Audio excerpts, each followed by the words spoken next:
This is mainly for the scientists who work in this area, and we have uh, presentations from different companies. So this session is on how to enhance food safety and security and role of agri-input companies, the industries. So I understand that good number of students, those who are, those who are actually studying this, and this session will be very good for them. So I will request the students, those who are sitting behind, please come forward and sit in front. And this session will be moderated by Dr. Shujoy Shaha.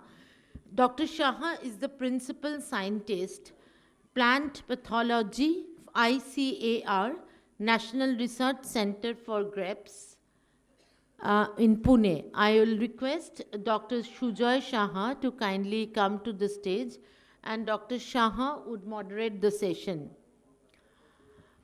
We have Mr. Kamal Kumar, who is the advisor to the chairman of Dhanuka Agritech. I hope Mr. Kumar is here. I request Mr. Kumar to kindly come to the dais. Dr. Shekhar Varshne, South Asia Regulatory and Stewardship Leader from Cortiva Agri-Science. Sir, please come to the dais. Dr. Saha, you please come to this dais. We have Dr. Amitabh Sanyal, Vice President, Registration and Regulatory Affairs from Sumitomo Chemicals. We have Mr. Dilip Kumar Singh, Chief Marketing Officer from Indorama India Private Limited.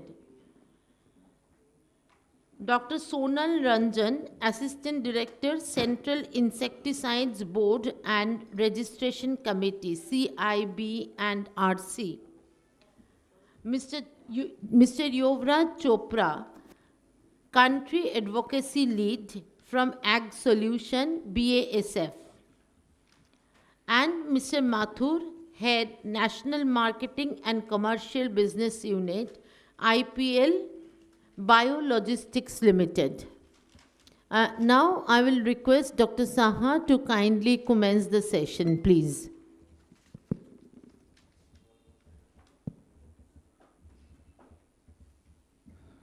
Very good afternoon to all of you.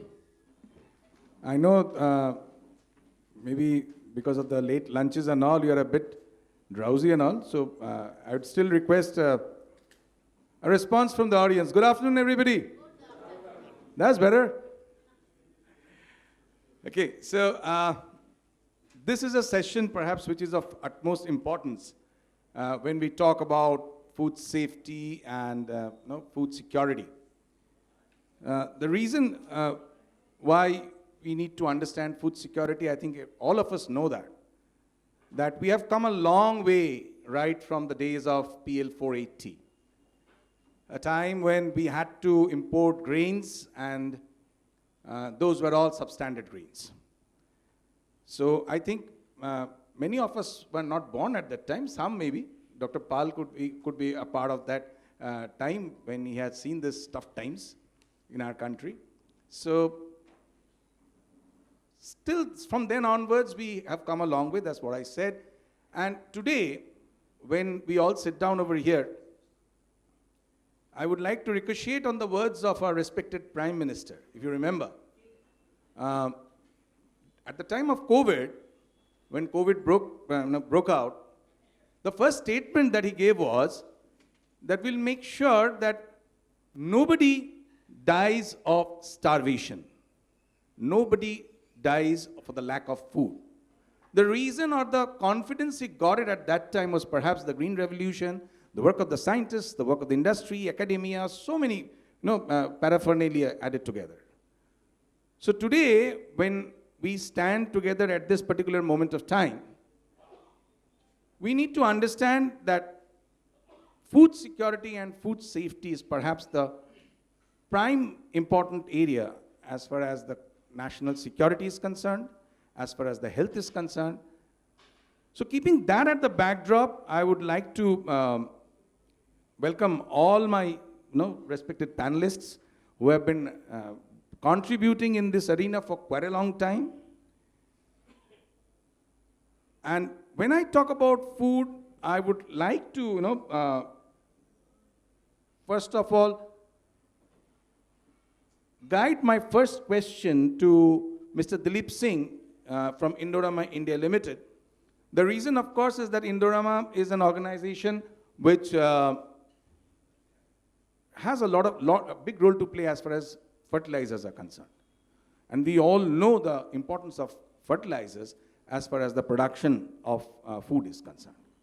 So, Mr. Singh, my first question is that your organization has been dealing with fungicides, with fertilizers for such a long time, and how do you see the change of climate, the change of pest scenario, the change of package of practices? We see right from the day of the plow to the drones now. So how do you see that, how food production will be hampered, and what best can the fertilizer industry, can your industry play a role in that? Mr. Singh. Thank you, Dr. Saha. Very important question at this point of time when we are talking about global climate change.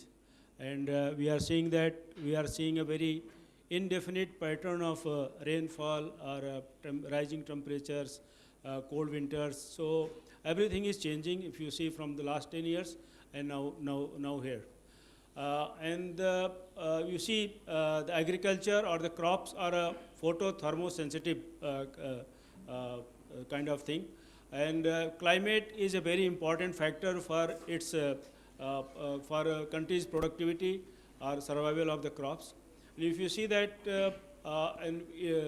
continuously we are facing so many instances of aberrant extreme weather conditions, and in 2022 we saw that more than 230 instances of extreme weather conditions compared to some previous highest of 109. So these things are now growing there, and the study shows that if 1 degree temperature goes up, the 6% reduction in the yield is expected. And this year, if you see, we have not got any report on that, but still, I was there in Haryana yesterday, and we observed that this year was the very high rainfall year, maybe the wettest monsoon we have got for so many years.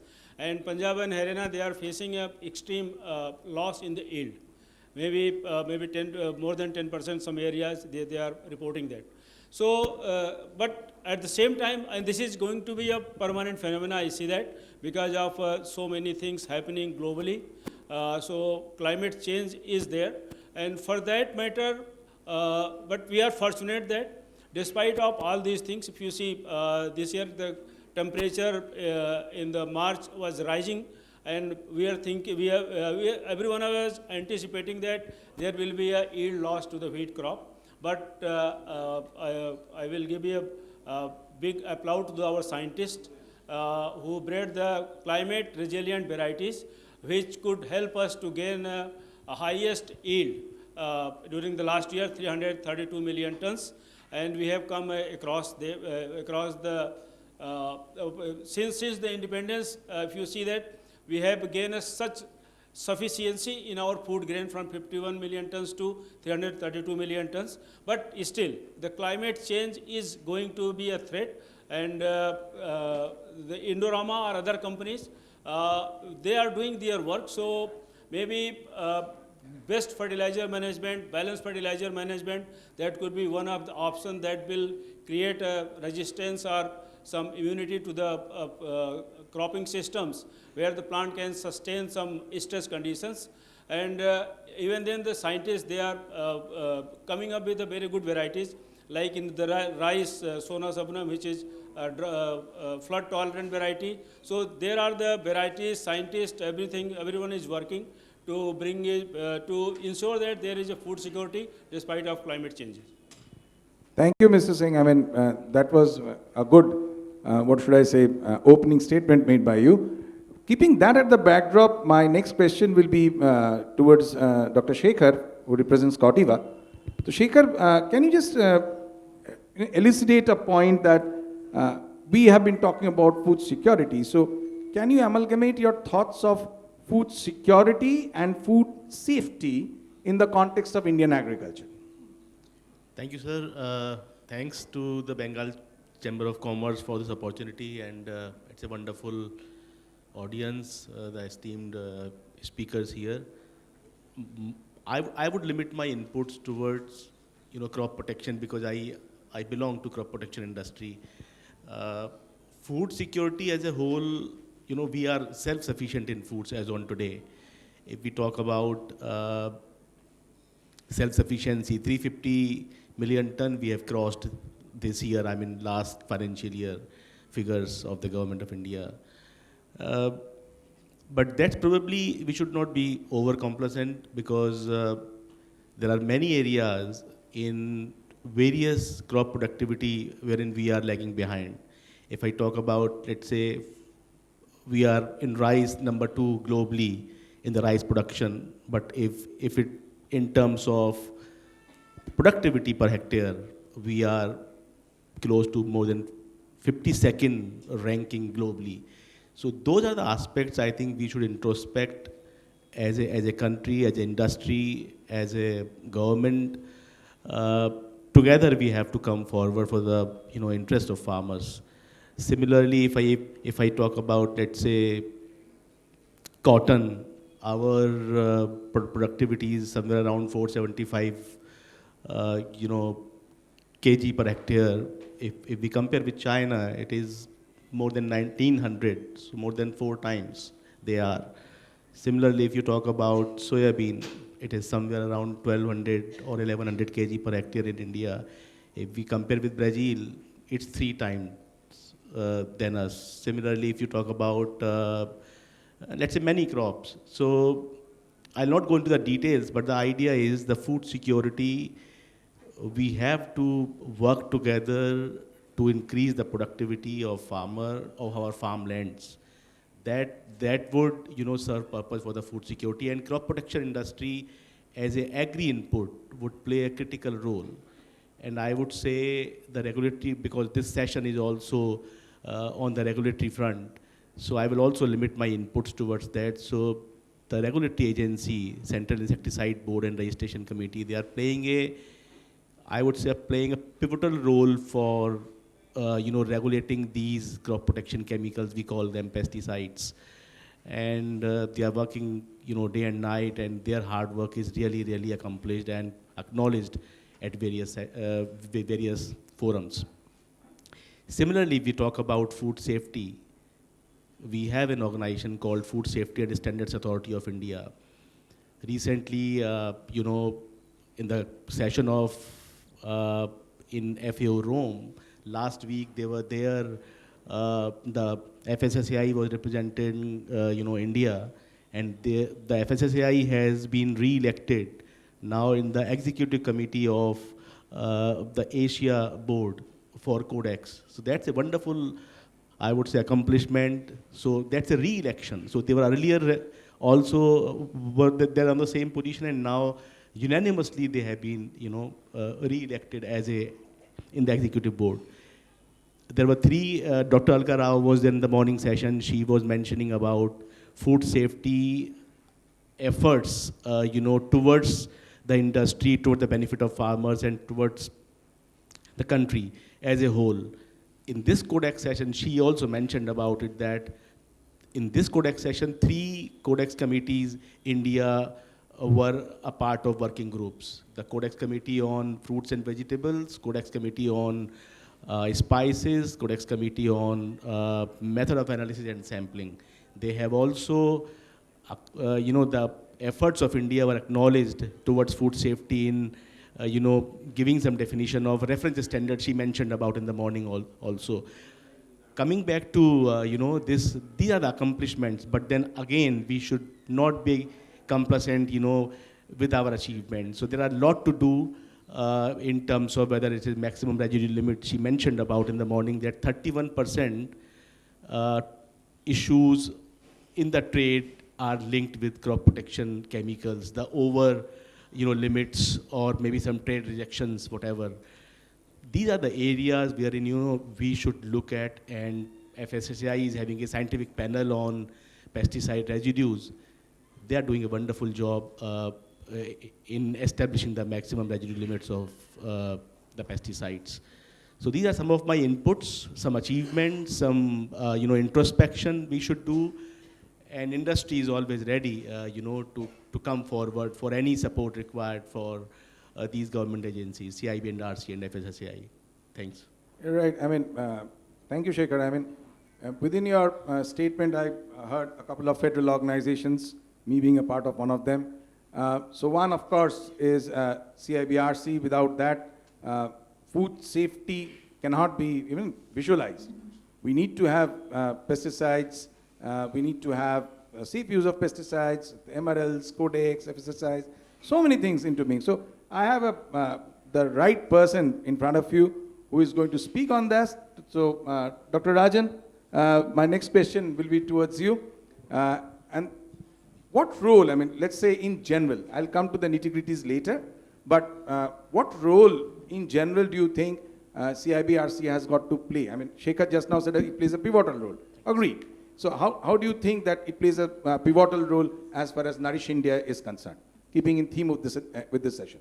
Thank you, sir. Thank you so much. And first of all, I want to thank the Bengal Commerce of, this organization for inviting us to join and interact with all the stakeholders and others. And the concern is here we are discussing about the food safety and security. The supply of safe and quality food to the public play a major role for the health and economic development of the nation. But at the same time, we have to think about the production and productivity of agriculture crops. Whenever the farmers, they are going to cultivate the crops. So the cultivation of crop is being hindered by several biotic and abiotic factors. Among them, the biotic factors, especially insect pests, disease-causing pathogens, and weed species, play a major role for deterioration of crops. And it is also reported to cause significant amount of loss in both quality as well as quantity. Thus, the management of these biotic factors is crucial for sustaining the food safety and food security of the nation. Globally, different approaches are being used for control of these biotic factors. However, the use of chemical insecticide is considered as the most often and effective method for the control of these biotic factors. Though these chemical pesticides are inherently toxic in nature, and globally it's being used with a regulation, in India also the pesticide is being regulated since too long. In India, the government of India has developed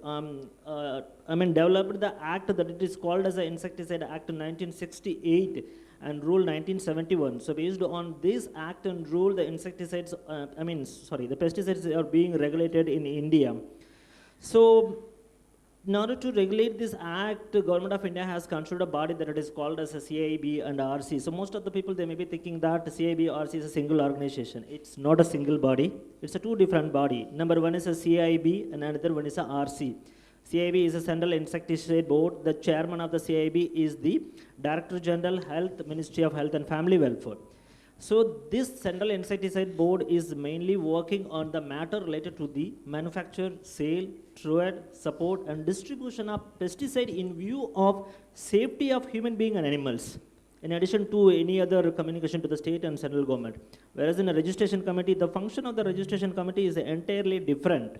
So they used to evaluate scientifically on the data like toxicology, efficacy, chemistry and residue parameters. After examining all these things, CIBRC has to provide the registration. So before the CIBRC is going to provide the registrations, they have to fix the maximum residue limit of the particular molecule of the pesticide on a particular crop in support with the scientific panel on pesticide residue. We, the CIBRC, also part of the scientific panel on pesticide. And finally, we used to examine all the data and we used to give the molecule registration to the industry. The main concern is here how the CIBRC nourishing the nation. So CIBRC nourishes the nation by ensuring the availability of quality, safe, and effective pesticide to the farming community for effective management of insect pests. So that exactly it would be helpful to enhance the yield and production and productivity of the agriculture crop. And second thing is that we are also giving approval for registration of some of the fungicide for the control of aflatoxin and other things which used to cause damage of, cause the spoiling of food.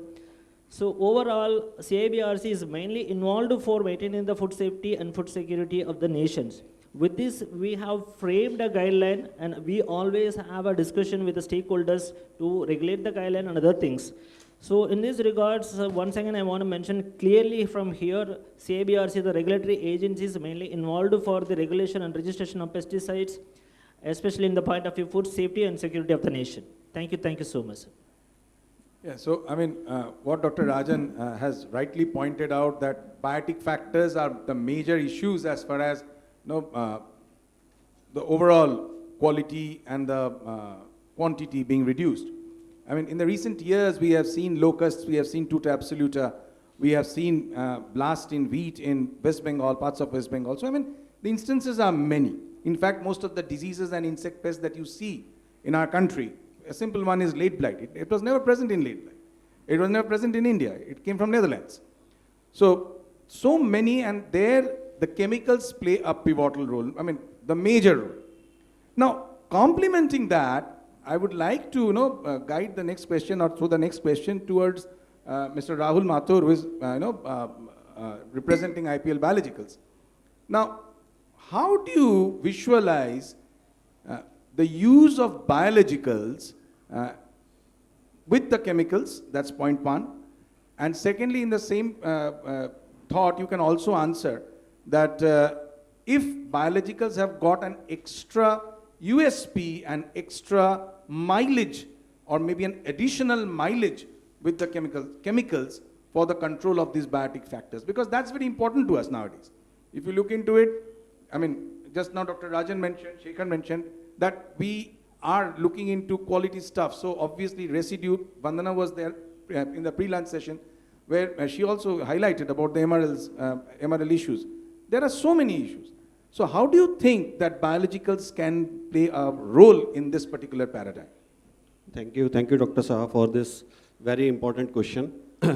And I'll say, very rightly mentioned and highlighted by different panelists also, this is not a problem of a single person, this is an industry problem, this is a national problem, that we need to manage both the things. We need to ensure that farmers are producing agriculture produce in the right quantity so that it is profitable for them. Also, we need to ensure that whatever we are suggesting or advocating, it should be sustainable for long-term farming also. And considering both the aspect, I believe it is very important that we promote or we educate farmer about the integrated approach. So the use of pesticides alone, or I'll say not only pesticides, but even like chemical fertilizers, we know there are some side effects if these products are not used in the right advised way or in the right quantity. Many a times we see like right now potato sowing is going on. So if you go to a potato farmer, so they don't follow any guideline, like they are using more than double of the recommended quantity of DAP for the potato farming. Ultimately, their objective is they want to have a better produce per acre, but parallelly they are damaging their soil also. So the very important role here comes is, like as an industry colleague, as a government, we need to educate farmer how to follow the integrated approach. So if suppose they follow integrated nutrient management, then definitely they can reduce the quantity of chemical fertilizer, and equally they will get a better product also. Similarly, for chemical also, there are multiple issues right now we are facing, like rightly mentioned by Dr. Saab. One is just an insect management or a disease management, but parallelly there are multiple issues of resistance in the insect against the recommended pesticides, or resurgence of the same insect or disease in the crops. So biological play a very critical role, because biological is it's a natural solution. And there is no possibility that any insect will get any resistance against a biological solution. So now if farmer adopt a process or a practice of an integrated pest management, then definitely they can reduce the doses of chemicals or the number of chemical application that they are doing, and they can similarly get a good yield also. I'll say it is not a single day job that you can reduce 100% chemical or you can do farming with the zero chemical, but an integrated approach is very much required and it is a need of the day. Mostly what happens is whenever we discuss about the biological solutions, then people think that we are talking about just organic or the farming without chemical, and they feel that it is not possible. Like we have some bad experiences like Sri Lanka story right now. So people think that if we are adopting just biological, we will not get profit or will not be sustainable. But if we educate them about this integrated approach, then definitely there is a huge scope. And there is one very good success story. Dr. Saab is a witness to that story. Like with NRCG, we are doing a project for the grape farmers in Maharashtra, in the Pune area and in the Maharashtra area, where farmer used to have almost 50 to 70 chemical applications. And with NRCG recommendation and advisory, we adopted some practices and we reduced those 50 to 70 chemicals to right now around 50 to 20 chemicals only. Now, the result is there is a phenomenal impact on yield also. There is almost 10 to 15% increase in yield. The product quality is better, MRL levels are down, plus farmers are getting a very sustainable solution also.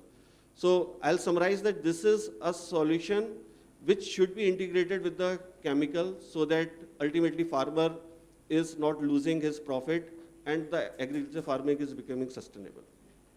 Yeah, I'll second his thoughts because as you all know that grapes have been an example in the whole country as far as the different domains of horticulture and agriculture is concerned because of the grape net, of course, because of it's being a major export crop, and the basic fact lies in the point that what we saw in grapes was that it doesn't happen in a day. It's not an overnight magic, neither it's an instant coffee.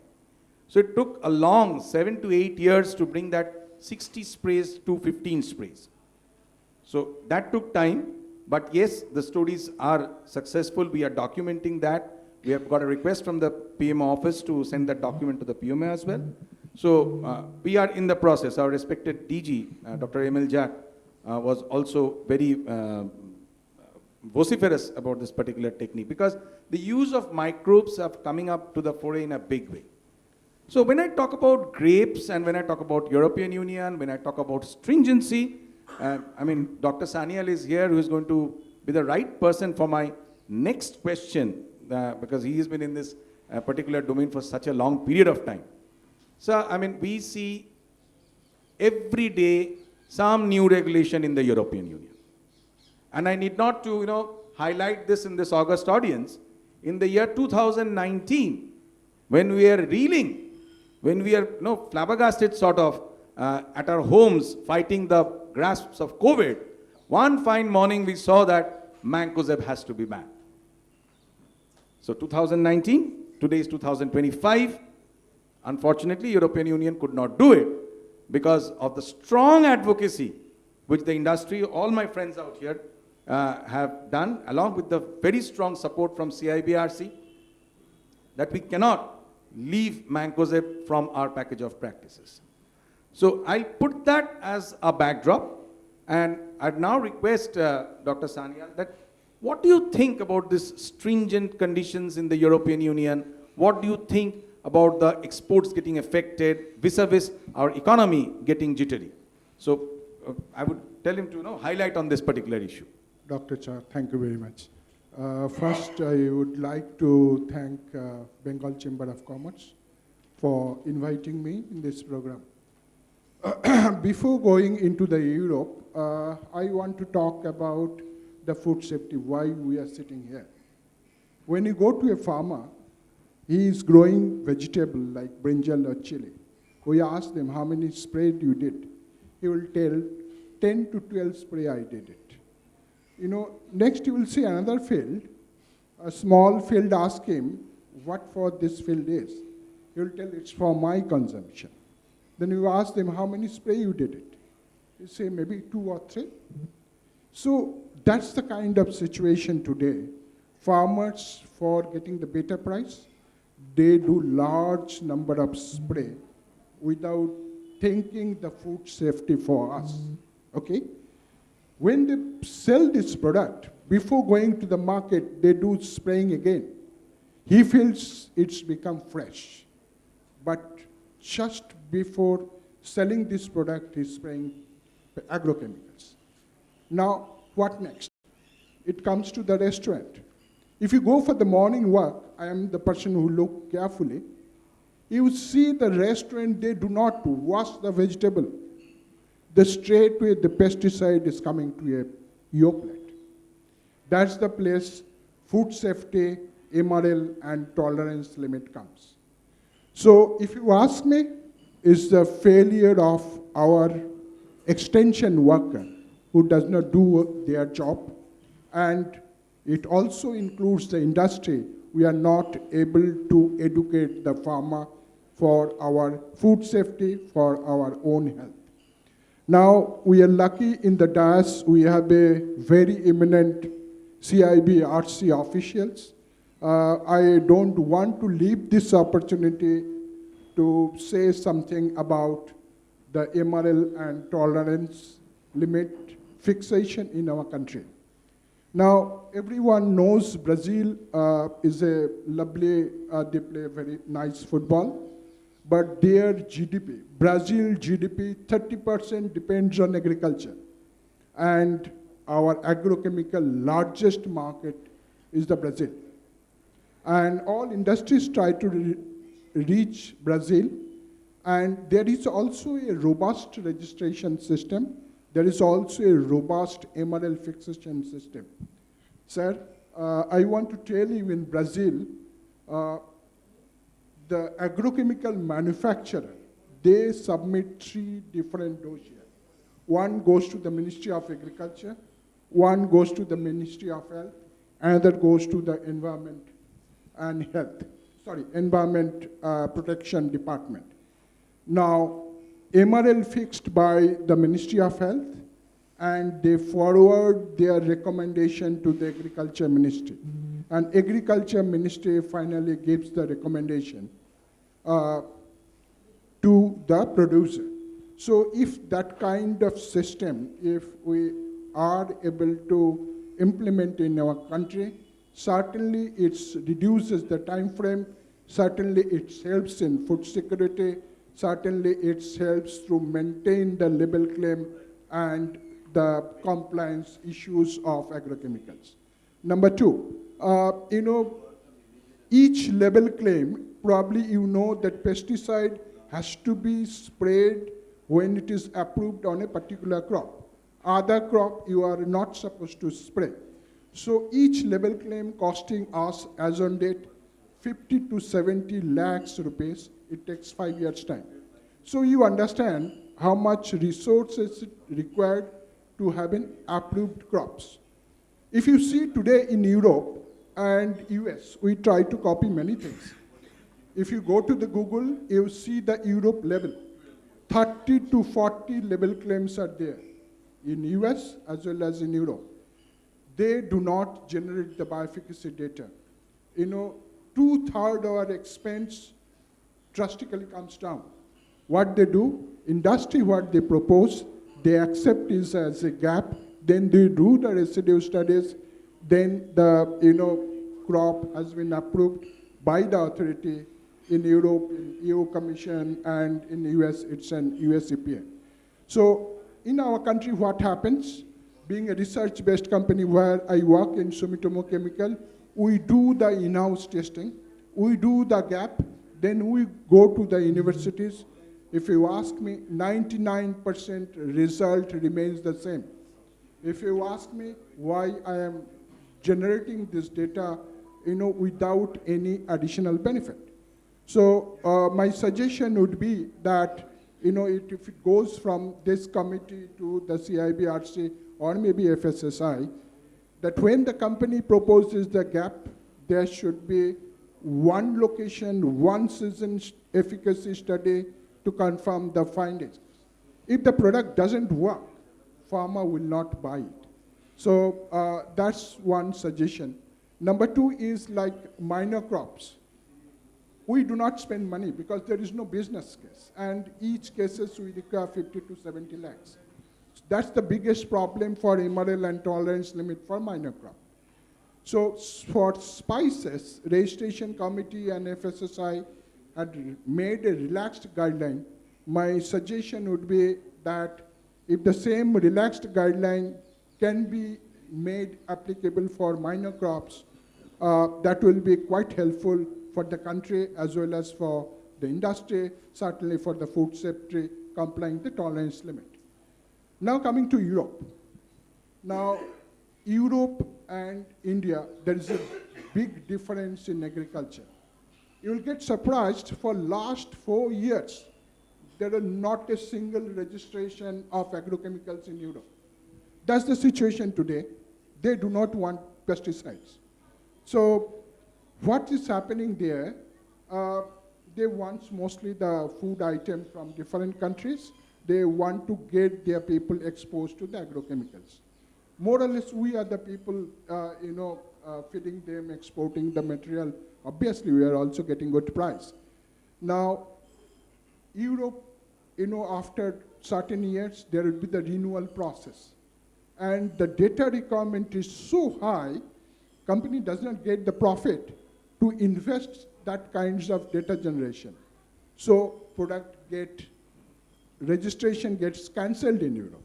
When product get cancelled in Europe, your tolerance limit become the default value, means zero residue, 0.01 ppm.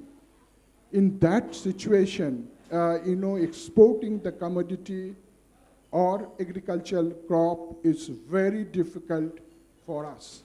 Now, talking about the grapes, grapes is having a lovely networking with the growers, with the industry, with the laboratory, as well as for the exporter.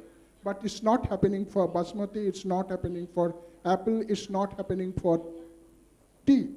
Reason is, in other cases, trader procure the material, like basmati, apple, they get the material.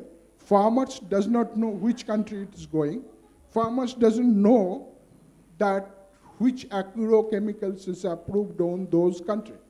It's the choice of the commercial person where they will export. So the days is coming, it's very difficult for our farmer to export the commodity in Europe, because in Europe, products are not getting registered there. The registered product getting not renewed there. Residue become the default there. So there is every possibility that most of the consignment is likely to be rejected shortly, and Europe is another thing you're asking about the Europe. Europe has fixed a 20 years guideline to reduce the pesticide consumption half. Already they are not using it. Again, they want to reduce it half. Means many pesticide will be vanished from Europe, means they will be all default value, and it's very difficult to comply. That's the final word from my side. Thank you. Yeah, what I understand from Dr. Sanyal is that a lot of information which is there in the laboratory is yet to go to the farmers. And this lab to land gap is something which we have been trying to address for quite some time. So keeping that in mind, my next question to Mr. Kamal Nath ji, that he belongs to an organization where we found that extension has been done extensively. So when extension is done extensively, the farmers do get the information.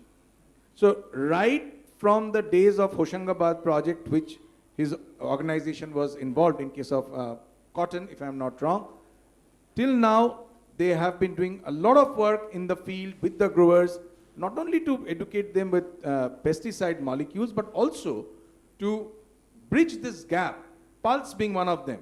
We always had problem with pulses. Crop diversification program by the government of India was done to bridge this gap of pulses. So, my question, sir, I mean, what exactly are we trying to do as far as the extension is concerned and as far as bridging this gap in pulse production is concerned by Dhanuka Agritech Limited? Thank you. I'm thankful to Bengal Chamber of Commerce for initiating this important dialogue. And Nourish India 2025 as the tagline, I think it's very, very important for all the stakeholders to understand what do we need as food security as well as food safety. Talking about extension education is a very important aspect, and scientific extension is far more important than just an extension. I'll give one statement which was there placed during the placement of finance bill by the then finance minister of India, Mr. P. Chidambaram, that unfortunately the extension mechanism or extension system in our country has miserably collapsed. That is what the statement was. Now the answer to this statement is, what are we doing? Either the government or the industry or both of them have to come together to see that the extension system works, so that whatever is being talked about, whatever is being researched does reach a farmer, that is lab to land. Disseminating technology lab to land is very important. He was referring to Hoshangabad project that was for soybean. The first PPP model in this industry was by my company, Dhanuka Agritech Limited, which I represent. And I'm very proud to say that 11 long years we continued this project in Hoshangabad. This was coined and prepared by Dr. P. Chandrasekhar, Agriculture Extension Specialist at Manage Hyderabad. And this project was carried on, and the Chief Minister of Madhya Pradesh at that time was involved. Dr. Kaushal was the Agriculture Commissioner.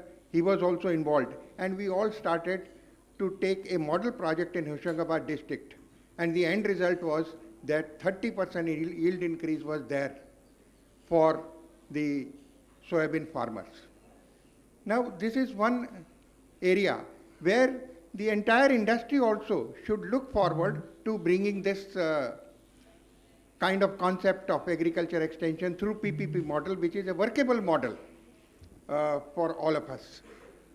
You know, we have 800 KVKs, but what are they doing? Now, recently we have signed a contract, and the MOU has been signed with ICAR that we'll be working along with KVKs to disseminate technology. Now, we work from Kashmir to Kanyakumari. We almost work in every crop segment. But just to add a few things, you know, what was being talked about on toxicity, about the agrochemicals or the plant medicines that we want to coin this new word as, lot is being talked about that they are very hazardous. There is also being a very, talked about by many people that pesticide causes cancer.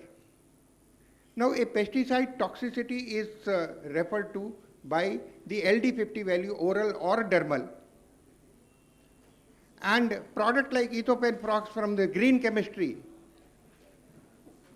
the LD50 value is 42,880 milligram per kg body weight, which is one of the safest chemical ever known, far more safer than common salt or sugar cane or common sugar. Now, such type of pesticide are being used. The product is developed by Mitsui. We brought Mitsui to India, and we represented them. We've got the product registered, and it was against BPH of paddy. The safest chemical. We have only 350, between 350 to 370 chemicals. In last about 3-4 years, many more have been added. Otherwise, we used to have only 290. As against that, a neighboring country like Pakistan has more than 450 molecules registered. World over, more than 1100 molecules are registered. Green chemistry is required. We cannot continue to do and continue to use the old age molecules, the old age chemistry, like organophosphorus or chlorinated hydrocarbons, carbamates, synthetic pyrethroids, neonicotinoids. The new chemistry has come. We need to concentrate and work on this new chemistry. As far as the codex is concerned, I think India is becoming far more stringent than even codex is also in some of the product commodities, where out of the number of samples being analyzed, what we have seen is only 2% have crossed MRL level, and the world has not. Gone are the days when our chilies used to have dicopol, and the consignments that were shipped to, country like Spain, they were returned back, but because they were having dicopol. No longer now we use dicopol for yellow mites of chilies. New miticides are, the true miticides are available and we are using. Dhanuka is committed. That is why we first worked with DuPont. In 1992 we started, and this project was in pulses.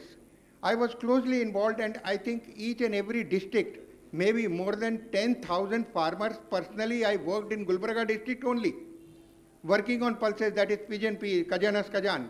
And the productivity of pulses, out of all the work that we had carried out, from 2 quintals went up to 6.5 to 7 quintals per hectare.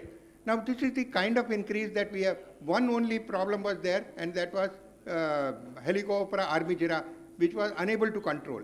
We used a chemical that was highly hazardous at that time, methomyl from DuPont. No longer it is being used, but we saw that not even a single toxicity is there. I used to go to each and every farmer to see whether any toxic effect is there or not. Now, such type of extension activities, scientific extension, seeing is believing. Say for example, BPH is in the lower portion. Directional spray is very important to be advocated, to be told to the farmer. You have to demonstrate a directional spray by a knapsack spraying pump. Those were the days when we started working and told them that if you have to control BPH, just spraying like this is not the solution. You have to go and put your nozzle direct in the lower portion of the plant. I think thanks a lot, sir. I mean, because of paucity of time, I will not take more time. Actually, these discussions can go on and on because so many things to share.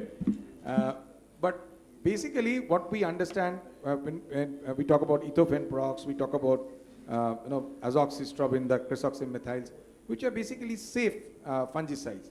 And keeping that, aspects of safe pesticides, many a times we have seen that an organization like BSF has brought in a lot of innovations, a lot of new chemistries, chemistries which has dominated the agri scenario for quite some time. So to highlight that, a small part about the innovations and what exactly BSF does except making chemistry, I would now request Yuvraj, and I'll give him only 2 minutes to present a small spool from BSF so that he wants to highlight at what exactly BSF does except making pesticides and stewardship and crop protection. So Yuvraj, 2 minutes if it's okay with you. Yeah, thank you Dr. Saha, and thank you Bengal Chamber of Commerce for giving us BSF an opportunity to showcase our presentation. BSF is an organization which is totally committed to innovate in India and also ensure sustainable farming and sustainable agricultural growth.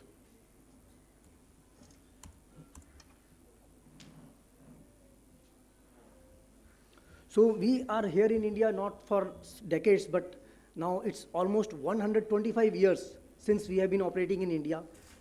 We started from the age of dyes to now we talk about optimizing the development of solutions for sustainable use in sustainable chemistry. And this journey has been passing through synthetic chemistry to now sustainable green chemistries. And the uniqueness of BSF is that our solutions can be found across a variety of industries, ranging from plastics, rubber, packaging, printing, nutrition, pharmaceuticals, furniture, wood, paints, and besides agriculture, which you already are aware. So BSF actually touches the life of people, 3 billion people every day. In India, we have a variety of businesses, including chemical business, which has petrochemicals and intermediate business. We have materials business, which includes monomers and performance materials. We have industrial solutions, which cover dispersions, resins, performance chemicals, and even refinery catalysts. We have, in nutrition and pharmaceutical division, we have care chemicals, which are personal care products, and also nutritional and health products. In surface chemistries, we have environmental catalysts as well as metal solutions. Then we have battery materials, which has been recently integrated into our BSF business. Then we are into coatings, and you are already aware we are into a variety of crop protection solutions, which cover a wide range of insecticides, fungicides, weedicides, plant growth regulators, and now biostimulants. BSF in India has a very huge manufacturing as well as R&D footprint, as well as also very huge marketing and stewardship footprint. We have almost 8 production and manufacturing sites in India. We have 2 R&D centers, which are a part of global R&D. Sales in India has been almost to the tune of now 24,000 crore as on 2024. And this is possible with our 2,300 plus workforce in India. As I mentioned, we are in India for almost now over 130 years, and successfully we are partnering in India's growth progress. And in one of our manufacturing facility in Bangalore is BSF's largest manufacturing site across entire South Asia. We are a listed company. We are in stock exchange, and we serve more than 5,000 customers. We have a very huge B2B business. And every year we keep on enhancing our footprint in manufacturing as well as R&D. In this slide, you can see that in October 24, we had set up a integrated manufacturing complex in Gujarat, in Dahej, with the investment of almost 1,000 crore. And now, during last 11 years, we have made significant progress in bringing new facilities or expanding the existing facilities. Our last expansion has happened in Polyurethane Technical Development Center, which we have set up in Mumbai in last year in 24. But from agricultural point of view, we are very committed to growth and sustainability of Indian agriculture, and we keep on bringing new innovations. We innovate in India for Indian market as well as make in India for the world in India. And this is because our inherent love of farming, and we consider farming as one of the biggest job on earth. Therefore, we are very committed to the, first of all, farmer safety, because farmers is our one of the key consumers, and we have reached out to almost 37 million farmers in 2024.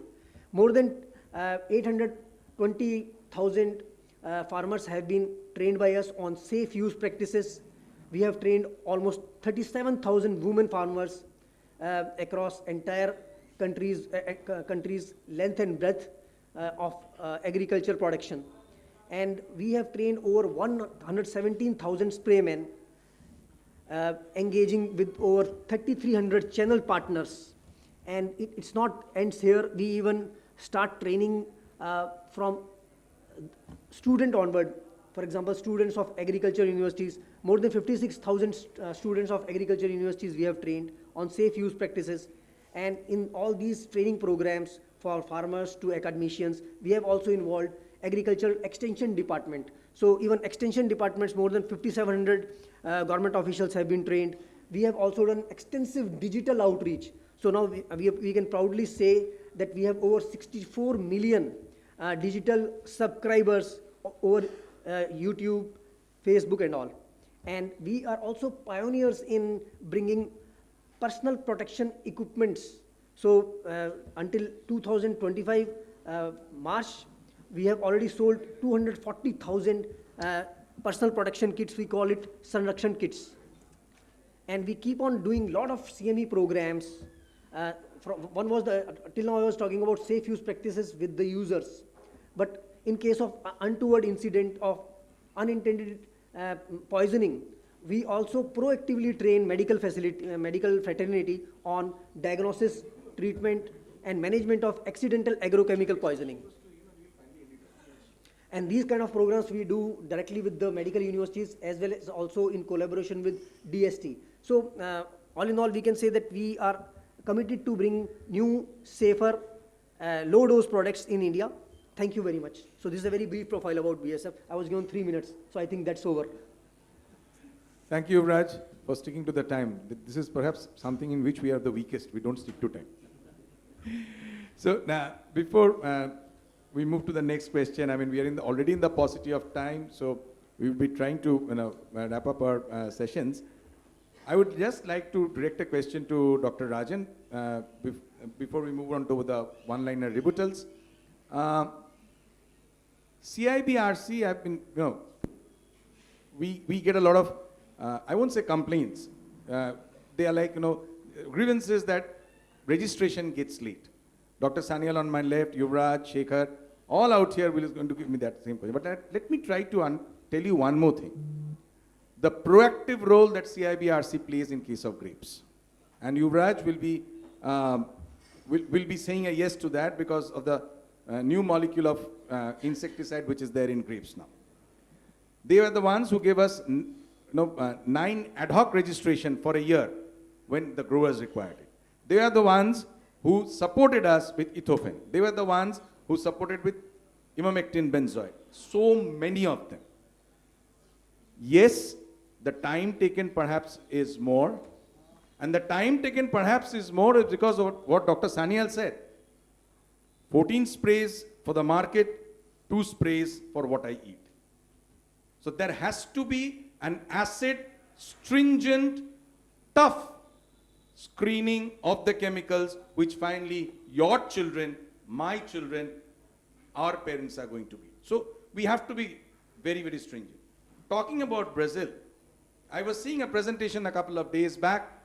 If India takes 6.5 years for a registration, Brazil is not far behind, 4.9 to be more precise. So I'm not saying that we are getting delayed. We are trying our best. There are so many products, so many crops, and Indian pest scenario is definitely different.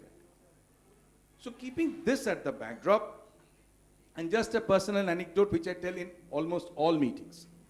My dad does not eat grapes.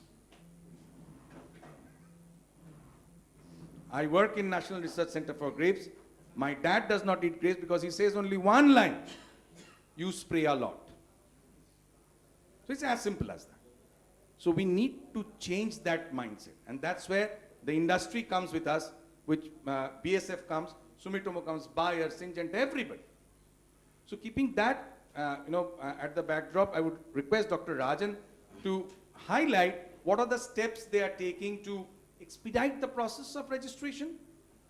New things coming up, new microbes coming up, 9.3, 9.3b, what are the different cosmetic changes they are trying to make. Maybe close an eye in some cases and let the pesticide pass so that it benefits the growers. So Dr. Rajan, please. Thank you, sir. Thank you so much. And before I'm going to discuss about the points which the registration committee has taken to expedite the registration process, I just want to give some answer and reply to my most respected panel members. As Samuel sir has mentioned that Brazil has a very good regulatory system, and the pesticide industries, they have to submit the folders to for all the 3 different organizations like Ministry of Agriculture, Ministry of Health, and the Ministry of Environment. Okay, I just want to mention something to here in this regard, sir. In India, here also they have to submit the bioefficacy and MRL folder to here in CIBRC first. And after the evaluation of the bioefficacy report, and the CIBRC will send the residue report to FSSA for fixation of MRL. CIBRC is also part of the FSSA MRL Scientific Panel on Pesticide Registration Panel 2. I am the member of the Panel 2 myself, and Vandana Tripathi madam are the member, and remaining some other members also there, and Paresh sir is the chairman. We used to fix the MRL. As sir mentioned that it is getting delayed. So because here in India there is no proper system. So from there, Brazils, they are giving the MRL details to the Ministry of Agriculture. Immediately they are issuing system. Here industries are sitting here. Industries, they know very well about it. After the minutes of the FSSA meeting, Immediately CIBRC, on the next day CIBRC sending the mail to all the industries to submit an affidavit for the issuance of certificate. Within a week we are issuing the certificate. We are not delaying anything about the issuance of registration certificate, number one. Number two, there was a hurdle we faced earlier. FSSA, they said clearly, without publishing the gazette notification, CIBRC should not issue the registration certificate. Ministry of Agriculture has taken an effort, and finally we sort out the issues. Within a week, we are issuing the registration certificate to the industry. That was the one thing. And second thing, as Samuel sir has mentioned, that minor crops, we are facing a lot of problem. Yeah. For that, I just want to say one story. Most of the industries, they know. Last year, I was here, not in the same hall. I was in the above one, Jacaranda hall. Because I'm the one presented about the crop grouping. In India, I'm the member secretary of the crop grouping. We have taken a lots of efforts. Now we have done it. 90% of the work is over. We are trying to implement the crop grouping concept as early as possible in India. Now the ball is in the court of FSSA. We are awaiting for the comments because I am also part of the FSSA. So we have done almost. Maybe in a month or couple, we will get it clear, and then we will be implemented the crop grouping concept. Once if it would be implemented, then it won't be any difficulty for the registration of pesticide in minor crops. Because in India, we have the label claim of pesticide less than 10% only. Nearly around 539 crops we have been categorized in the crop grouping. So we have done everything perfectly. And the second thing is that, as sir has mentioned, that some bioefficacy data, one location, one season data is sufficient from Brazil. But India, here the system is entirely different. I just want to say one thing. India has a diverse agroclimatic conditions, sir. So here we can get some shot of pest in North India and some shot of pest in South India. I want to say some example. Earlier, sir has mentioned that CIBRC has given ad hoc approval for some 10 molecules. But they are taking more time for some giving registration to some molecule. Yes. I think 2019-20, we face a problem of fall armyworm. All over India, the pest is, invasive pest has caused so much of damage, especially for the maize and other crops. CIBRC has come forward based on the national exigency. CIBRC has given ad hoc approval for 10 molecules. That is the one thing. And second thing is that every year, our northeastern region of Punjab, they are facing a problem of pink stump borer. Still, CIBRC is giving ad hoc approval for the management of pink stump borer for 3 molecules. So these are all the things. And second thing is that we are also having some category and guideline for registration of insecticide. As the industries, they know very well. For example, if they want to import formulation from some other country, India, they don't want to, if they register for registration formulation import, if they want to manufacture indigenously from India, they don't want to come up with the bioefficacy data. Here they don't want the bioefficacy data.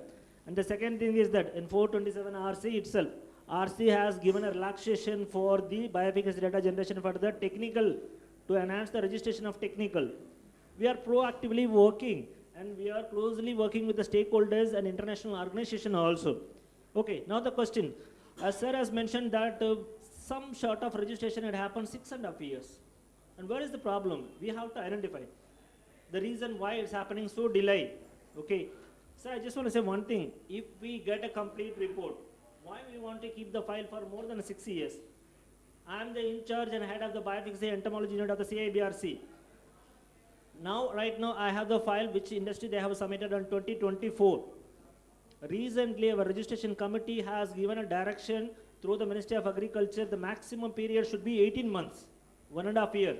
Now we are maintaining the files for less than 18 months. So 2024 files right now we are doing. And the second thing is that now everything is in transparency. Earlier, the industry, they have to submit the application in hard copy. I fully agree. I fully admit here, that time it has taken 4 to 5 years for giving the registrations. Now, based on some digitalization and other things, we have made it everything simplifying. So now we are asking the applicant to submit the application in crop portal. Crop portal means comprehensive registration of pesticides. There is a portal which was invented by external teams. Through this portal, industry, they can see the status of the application. Whenever we used to raise the deficiency, next minute they used to get a message from their mobile.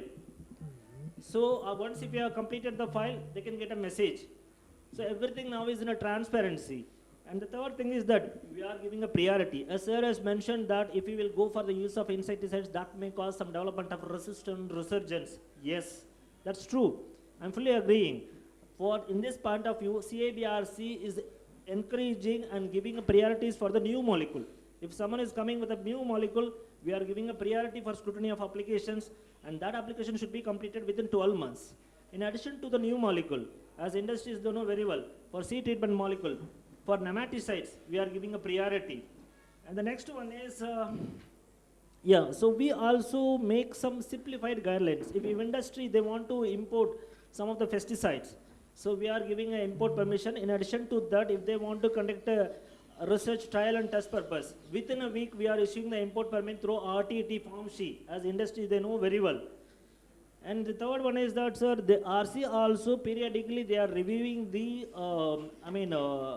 reviewing the molecules based on the request received from some organization, and we are doing for the discussion with the stakeholders for banning and consideration of other things. That is also going on. Now I want to say one thing, sir. If we are getting the full-fledged applications, it won't get delayed. So still, from my point of view, I just want to say, I have two applications. One is from 2016, another one is from 2019. It's almost 9 years and 6 years, because both applications, they do not comply the guideline of CIBRC. If they are not going to comply the guideline of CIBRC, then we cannot consider such application. And we are giving a fair opportunity to them to generate the data and to submit the data. So CIBRC is now forwarding as like anything, like they make it as a guideline or simplifying. And the process is the maximum time which used to taken for the scrutiny of the application is 18 months to 24 months only. This is for the regular application. If it is a label plant, then 12 months to 15 months we are taking. And second thing is that internally we are also facing some problem. Infrastructure, facilities. Sometimes we used to get contractual staff also. So based on that only we are working. But now we have everything regularized from CIBRC point of view. I just want to get the comments from industry, those who are sitting from here about these things, whatever the points I have mentioned here.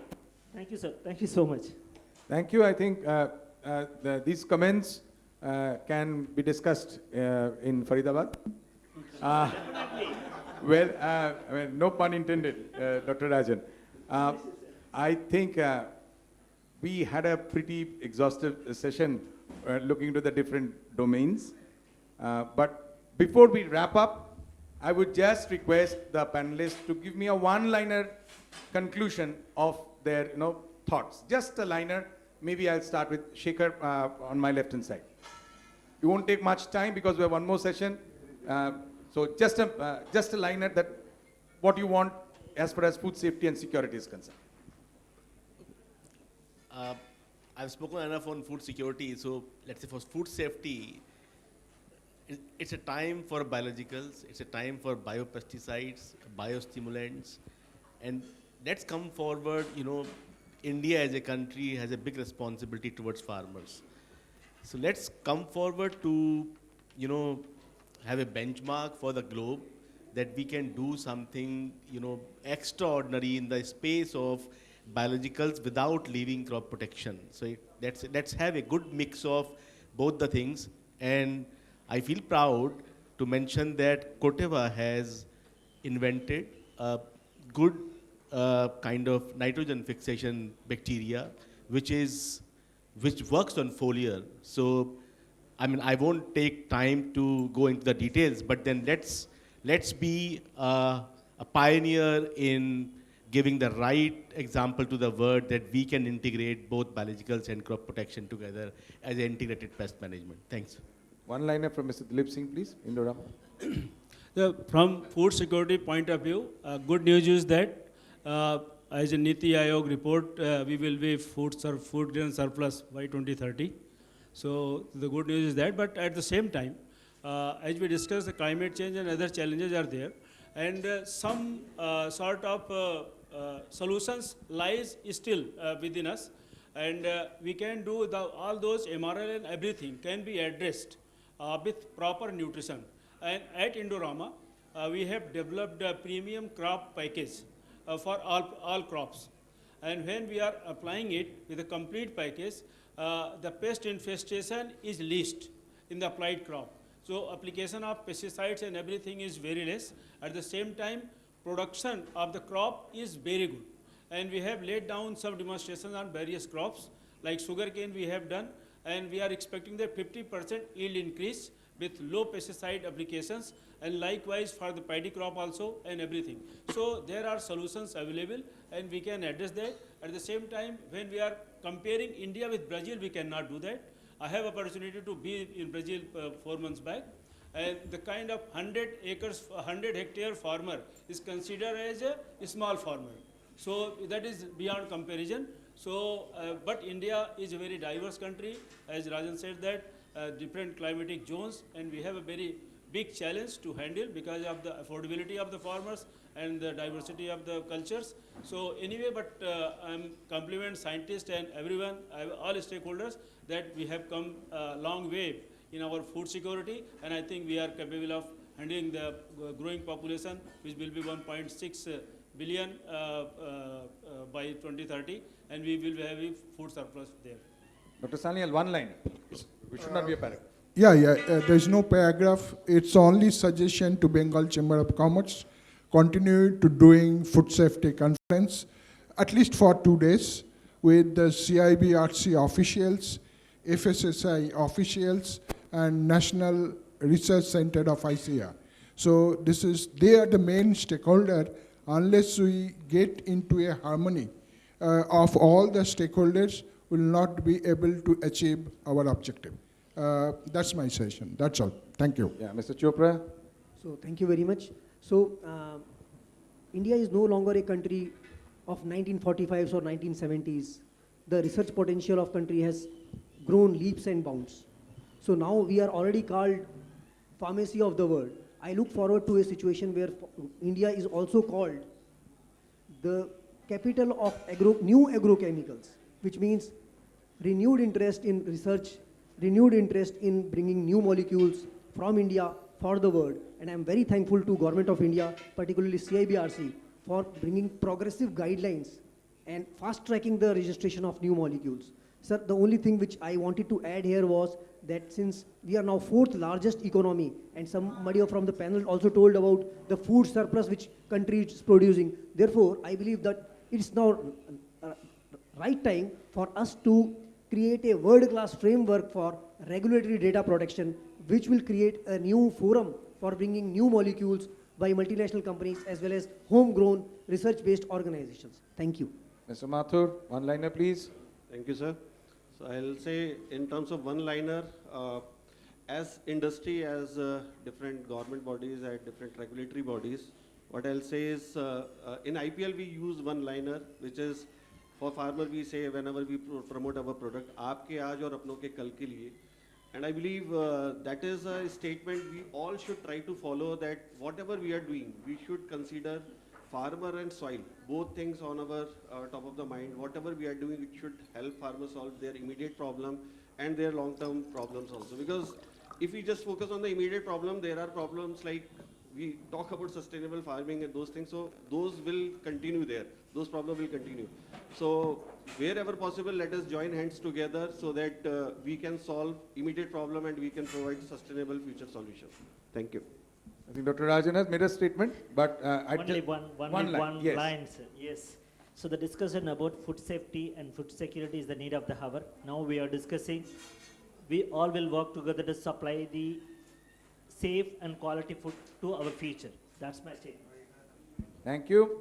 And the final and the concluding statement from Mr. Kamal Kumar. I'll repeat what our great leader Sardar Patel ji had said. India knows only one culture, and that is agriculture. And let us respect India ka pranam, har kisan ke naam. That is the slogan Dhanuka has coined. Agriculture is very important. More than 45 to 48% of the population in agriculture. We have to respect our farmer, and that is the only way India can grow to reach what is the goal for year 2047. Thank you all. Thank you all for such an exhaustive discussion. My personal thanks to Bengal Chamber of Commerce and Industries. Thanks from my director, Dr. Kaushik Banerjee, who is presently in US on some government assignment.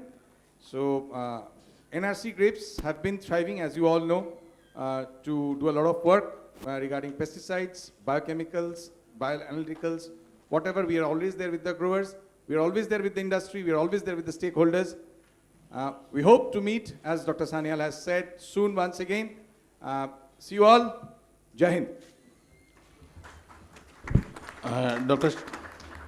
Dr. Shah, I would request you to hand over the mementos to our eminent panelists. So I would request Dr. Shah to hand over the memento to Mr. Kamal Kumar from Dhanuka Agri-Tech. We'll start off with Mr. Kamal Kumar. Dr. Shekhar Bharshne of Koteva Agri-Science. I would request Dr. Shah to hand over the memento to Dr. Bharshne. Dr. Amitav Sanyal, VP, Sumitomo Chemicals India Private Limited. Mr. Dilip Kumar Singh, Chief Marketing Officer, Indorama India Private Limited. Dr. Sonai Rajan, Assistant Director, CIBRC. Mr. Yuvraj Chopra, Country Advocacy Lead, AG Solutions, BASF. Mr. Rahul Mathur, Head, National and Marketing Commercial Business Unit, IPL Biologicals Limited.